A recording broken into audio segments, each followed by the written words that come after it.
Bienvenue à la saison 3 en solo de Connexion Capillaire, le podcast où les cheveux rassemblent les gens par la passion, le désir du partage ou tout simplement pour raconter une histoire. La connexion humaine fait partie de mon quotidien en tant que coiffeur et j'avais envie de mettre de l'avant tout ce qui se rattache de près ou de loin à la coiffure. Bienvenue à un tout nouvel épisode de Connexion Capillaire, saison 3. Je peux pas croire que on est rendu à la saison 3. J'en reviens pas. Mais, mis à part de ça, j'avais envie aujourd'hui de parler d'un sujet qui me tient vraiment à cœur. C'est le... Comment je pourrais dire? C'est le succès versus l'échec. Comment je vois ça? Ma vision par rapport à tout ça. Et évidemment, vu que je suis toujours en solo, j'ai envie de vous partager quelques recherches que j'ai faites et que je trouve assez intéressantes. Merci. Puis, ça va peut-être aider des gens à accepter un petit peu plus l'échec, car pour moi, sans échec, il n'y a pas de succès. Alors, c'est ça. Fait que, tout d'abord, avant d'aller rentrer dans des plein d'énumérations de choses vraiment cool et importantes, j'avais envie de un peu parler personnellement, qui est professionnellement aussi, de ce que j'ai vécu, comment les gens le perçoivent, comment moi je le perçois et comment qu'on peut changer notre avis à nous à cause de la vision des autres qui nous entourent. Et dans le fond, je veux parler un peu de mon évolution en tant que coiffeur. C'est Qu'est-ce qui est le fun avec la coiffeur, c'est qu'on est capable d'essayer des choses, tu sais, comme on peut être employé, on peut être autonome, on peut être travailler sur des plateaux, on peut être en salon, on peut être en cinéma. Il y a vraiment plein de choses. Puis, ben, c'est sûr que ça se sépare entre employé et travailleur autonome. Et pour les gens qui me suivent depuis longtemps et qui me connaissent, j'ai fait comme presque 8 ans euh, au premier salon que j'ai travaillé et j'ai décidé de vouloir vivre une nouvelle aventure et d'aller à Montréal. Puis là, en arrivant à Montréal, ben là, je suis arrivé dans un salon. Puis je pense que j'avais besoin de me découvrir en tant que personne, en tant qu'artiste, puis d'essayer plein de choses différentes pour voir où je suis bien.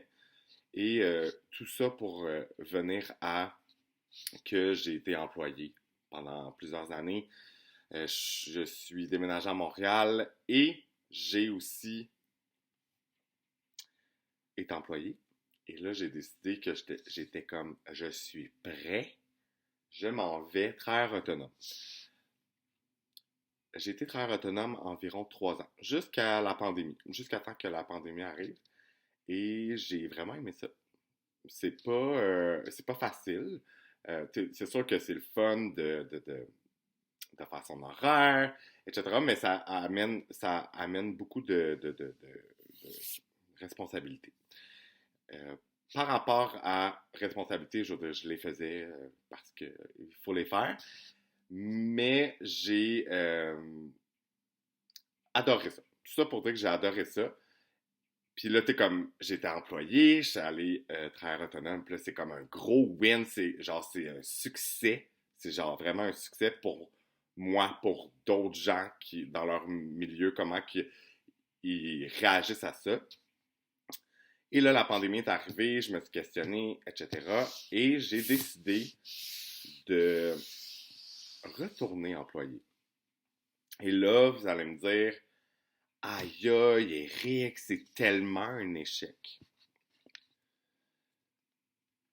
Pour certains, c'est un échec. Moi, je l'ai jamais vu comme un échec parce que dans la vie, on s'adapte, nos buts changent. Et pourquoi que je vois pas ça comme un échec? En fait, j'ai grandi en tant que travailleur autonome.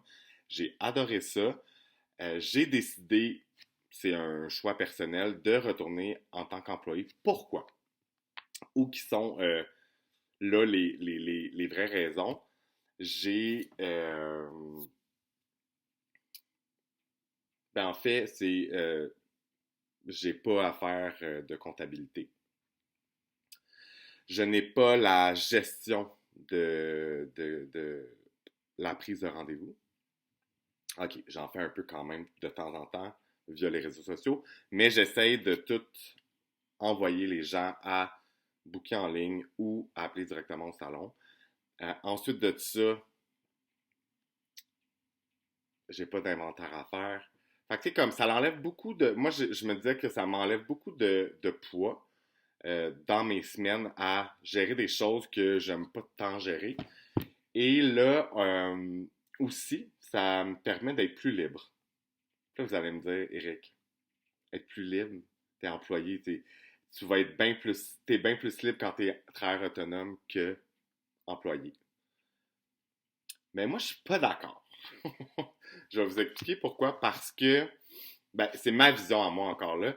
Je crois que la liberté, c'est faire des choix quand on veut, on fait ce qu'on a envie quand on veut.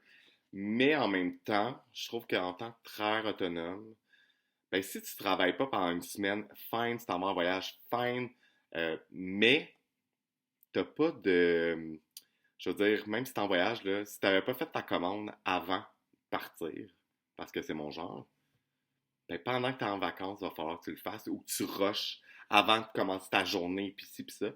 Fait que je trouve que la liberté est beaucoup dans le temps qui est alloué à faire des trucs comme la comptabilité, comme l'inventaire, comme faire des commandes, faire la gestion de prise de rendez-vous. Fait que pour moi, de travailler en tant qu'employé chez Blunt, qui est le meilleur exemple parce que c'est ça que je fais en ce moment, j'ai des réceptionnistes incroyables qui s'occupent de la prise de rendez-vous des clients. J'ai pas de gestion dans le salon. Je veux dire, je fais mes affaires. On a des merveilleuses assistantes qui nous aident à faire tellement de choses. Et dans le fond, c'est simple. Je rentre au salon, je fais ce que j'ai à faire, qui est ce que j'aime faire des cheveux. Et ensuite, je m'en vais et c'est fini. Et par la suite, comme beaucoup de gens le savent et les gens qui me connaissent, moi, là, j'ai toujours 1 million de projets qui me pop de même, pac, et j'ai envie de les faire. Mais quand tu as beaucoup de gestion à faire par rapport à ton entreprise, à name it, ça fait que cette partie de création-là, j'ai moins de temps. Puis quand que j'ai du temps off, il en reste moins dans mon horaire, j'ai envie de relaxer, j'ai envie de faire autre chose, j'ai envie de voir des amis, j'ai envie d'aller au restaurant. Fait que c'est ça. Fait que pourquoi que je vois pas le fait d'avoir été travailleur autonome et d'avoir retourné en tant qu'employé, que ce n'est pas un échec, mais pour moi, c'est tellement comme successful parce que ça m'arrange et c'est comme ça que je trouve que ça va bien dans ma vie puis que j'ai de la place à plein de belles choses aussi, à part gérer mes affaires de coiffeur. Fait que c'était un peu mon exemple à moi pour vous faire comprendre un peu des fois la perception des gens du succès puis de l'échec. Tu sais, le monde dit ah bravo, t'es travailleur autonome, succès, ah, tu retournes employé, ah, échec. Mais moi, je vois ça encore comme un succès parce que avoir été travailleur autonome, ça m'a amené juste du positif, puis de retourner employé, ça m'amène à un autre niveau dans ma vie et j'ai l'impression d'avoir plus de liberté car j'ai plus de temps alloué à faire des choses créatives que de faire de la gestion. Fait que voilà. Et là, je vais vous lire un petit extrait de Winston Churchill. Qu'est-ce qu'il pensait? C'est le succès consiste à aller d'échec en échec sans perdre son enthousiasme. J'adore. Une vision qui incarne bien la fameuse culture de l'échec, de plus en plus populaire auprès des entrepreneurs. L'objectif n'est pas de valoriser les insuccès ni de se réjouir des ratés, mais bel et bien de les relativiser et de s'en servir pour mieux rebondir.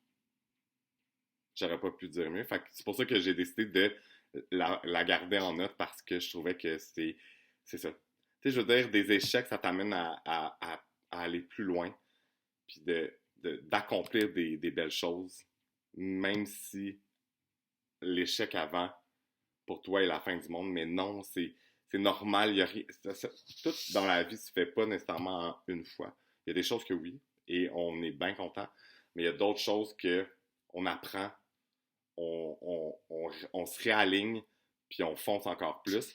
Fait que j'aimais bien cette petite phrase-là.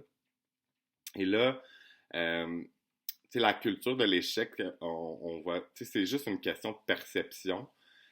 Puis j'avais envie de vous parler de quelques vertus par rapport à l'échec. Et encore là, j'ai fait des recherches. Je ne sors pas de ça comme nowhere. Mais c'est de l'information que je veux vous partager parce que je trouve ça important. Puis que je trouve que ça peut t'aider à réfléchir. Puis de peut-être faire Ah, je pensais que c'était un échec finalement. Quand tu analyses, c'est comme Ah, finalement, comme ça m'a amené encore plus loin dans ma vision ou dans mon objectif, dans ce que je voulais entreprendre. Fait que voilà. Fait que là, première petite vertu. Savoir faire la part des choses. Fait que tu sais, c'est très clair. Tu sais, comme. Tu comprends? Tu comprends? Tu comprends pas? Écris-le en commentaire. Après ça, paraître plus authentique. L'erreur est une honte que l'on doit cacher pour ne pas abîmer son image. Fait que c'est reste toi-même, partage-le, puis il y a des gens qui vont peut-être se moquer de vous, mais l'erreur, ça fait partie de la vie. Puis si vous le cachez, ben ça peut vous créer encore plus d'insécurité, juste parce que tu as peur de ce que le monde va dire de toi. Par exemple, Walt Disney, Marilyn Monroe et Oprah Winfrey sont des bels exemples parce que c'est en fait, les médias regorgent d'exemples et de listes d'entrepreneurs célèbres ou de personnalités connues qui ont connu un échec important et plusieurs même avant de rencontrer le succès qu'ils ont maintenant. Et leur point commun, c'est d'assumer ces moments peu glorieux de leur passé au lieu d'essayer de les cacher. Walt Disney, on s'entend-tu que c'est assez big? Marilyn Monroe, on en parle toujours. Et Oprah Winfrey, ben regarde, c'est une légende. Fait que c'est des bels exemples, beaux exemples. Un exemple, bel exemple, avec un L. Ensuite de ça, se développer ses qualités. On a trop tendance à glorifier les parcours sans faute, alors que ceux-ci ne sont pas forcément bénéfiques pour le développement de la personnalité. Plus tard on connaît l'échec, plus on s'écroule facilement. Fait que ce que ça veut dire, c'est que les gens qui n'ont jamais d'échec vont frapper un mur quand que ça va leur arriver parce qu'ils ont toujours eu du succès. À l'inverse des gens qui ont eu des échecs et qui réussissent. Puis après ça, il y a un autre échec, ben ils vont le voir, la vision de l'échec va être beaucoup moins importante pour ces gens-là. 4. Apprendre. Apprendre. La vie est faite pour apprendre. Je ne perds jamais, soit je gagne, soit j'apprends, a déclaré Nelson Mandela. Mandela. L'une des vertus les plus connues de l'échec est en effet le rôle essentiel qu'il joue dans notre processus d'apprentissage. Ne pas réussir est donc non seulement bénéfique, mais surtout indispensable à tout progrès. Est-ce que vous voulez que je rajoute quelque chose? Puis après ça, c'est se connaître soi-même. Nos erreurs et nos imperfections sont une excellente occasion d'entamer une démarche d'introspection. Fait que quand tu te connais, comment tu réagis face à, mettons, à un succès ou à un échec, parce que Tu réagis à ton succès, ça peut être l'ego qui monte, qui monte, qui monte, puis qu'après ça, tu sais, quand l'ego a une bonne place, c'est pas toujours le meilleur, d'après moi. Et à l'inverse, les échecs, ben si tu te comprends mieux comment tu réagis quand il y a un échec, puis tu sais comment te ramener à remonter la pente, ben c'est un succès ça. Après ça, se sentir en vie. Ceux qui ne se trompent jamais sont souvent ceux qui ne font rien. Tu sais comme, en fait, tu distingues de deux catégories de personnes. Les et les mais. Ça, là, je lis, guys, parce que je veux pas me tromper. Le premier est ambitieux, il additionne les projets sans crainte, avec inspiration et passe son chemin. Okay? Et le second aimerait avancer, mais il ne cesse de se mettre des bâtons dans les roues. Fait que c'est des gens qui se trouvent des excuses, puis des gens qui foncent. Donc c'est aussi simple que ça. Après ça, avoir meilleure réputation. Celui qui échoue est celui qui n'a pas bien travaillé ou qui n'a pas suivi les règles, explique Antoine Moulard pour les Échos. Ça vient de cette source. L'échec est directement associé à la personne derrière le projet. Cela est donc vécu comme une honte et la confiance envers cette personne tend à diminuer. Une peur se construit autour de l'échec. On cherche à minimiser les risques pour réussir. C'est quand même... mais c'est ça, tu sais, comme, mettons, je sais pas, moi, j'ai un salon de coiffeur, finalement, je le ferme, mais les gens vont dire « Oh mon Dieu, Eric, t'as fermé ton salon, c'est tellement un échec. On veut, genre, si après ça, j'approche, je sais pas, moi, quelqu'un qui pour ouvrir un salon, ben, il va faire comme... » Fait que c'est un peu ça que ça voulait dire.